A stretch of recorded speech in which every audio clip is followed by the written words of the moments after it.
प्यारे बच्चों नमस्कार। आज हम 10वीं क्लास के पहले चैप्टर विकास के कुछ प्रश्नों को हल करेंगे। पहला प्रश्न है, विश्व बैंक के अनुसार समृद्ध देश किसे कहते हैं? इसका उत्तर है ऐसा देश जिसमें प्रति व्यक्ति आय 4,53,000 प्रति व्यक्ति हो। परंतु वास्तव में ऐसा नहीं है। वास्तव में जो विश्व बैंक है, विश्व बैंक ने जो हमें डाटा दे रखा है वो डॉलर में दे रखा है। तो डॉलर में हमारा डाटा है 10,066 डॉलर प्रति व्यक्ति। अगर किसी देश के अंदर 10,066 डॉलर प्रति व्यक्ति की आय है तो वह देश समृद्ध देश माना जाता है। और अगर 825 डॉलर अगर 825 डॉलर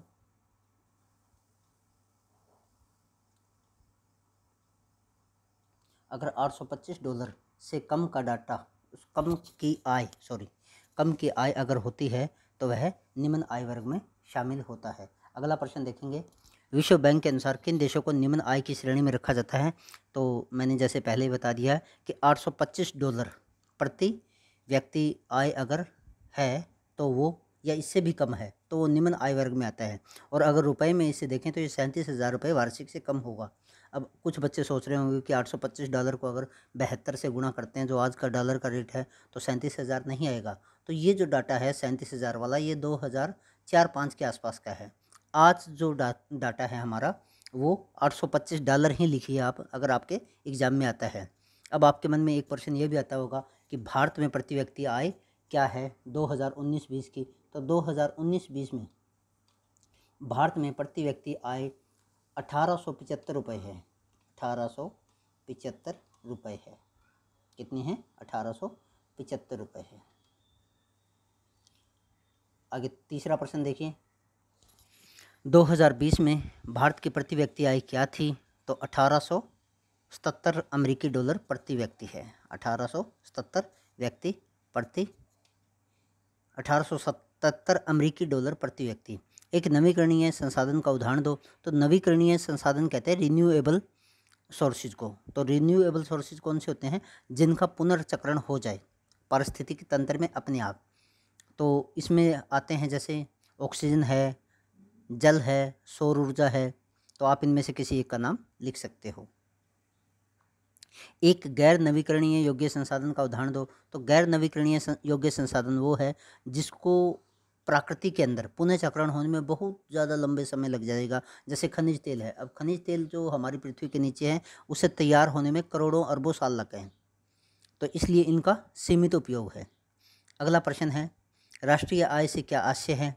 किसी देश के अंदर उत्पादित सभी वस्तुओं या सेवाओं के अंतिम मूल्य में विदेशों से प्राप्त आय को जोड़ने से राष्ट्रीय आय प्राप्त होती है। तो अब आपके मन में आएगा कि भारत की राष्ट्रीय आय कितनी है? तो 2019-20 की भारत की जो राष्ट्रीय आय है वो 181 लाख, भारत की राष्ट्रीय आय है 181,181.10 लाख करोड़। 181 लाख करोड़ ये भारत की आय है। आगे है, आर्थिक विकास क्या है? किसी देश की वास्तविक राष्ट्रीय आय में दीर्घकालीन वृद्धि हो तो उसे आर्थिक विकास कहते हैं। कि आपके देश में राष्ट्रीय आय है उसमें वृद्धि हो, और वो वृद्धि टेम्परेरी नहीं होनी चाहिए, वो लगातार होनी चाहिए और लंबे समय तक होनी चाहिए, तो हम कहेंगे कि आर्थिक विकास हुआ है। आठवां प्रश्न है, किसी देश के आर्थिक विकास को कैसा मापा जाता है? तो किसी देश के आर्थिक विकास को उस देश की राष्ट्रीय आय तथा प्रति व्यक्ति आय के द्वारा मापा जाता है। अगला प्रश्न है, किसी देश के मानव विकास सूचकांक में किन मापदंडों को आधार माना जाता है? तो इसका उत्तर है उस देश के सभी निवासियों के लंबी स्वस्थ आयु, उनका ज्ञान, व्यक्तिगत आय और स्कूलों में बच्चों के नामांकन के आधार पर उस देश का मानव विकास सूचकांक मापा जाता है।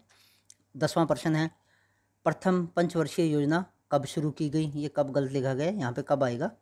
प्रथम पंचवर्षीय योजना 1951 में शुरू की गई थी और ये दिसंबर 1951 में शुरू की गई थी और 5 साल के लिए थी, क्योंकि पंचवर्षीय है तो 5 वर्ष। और 1951 से 1956 तक इसका कार्यकाल था। पंडित जवाहरलाल नेहरू इसके अध्यक्ष थे। धन्यवाद।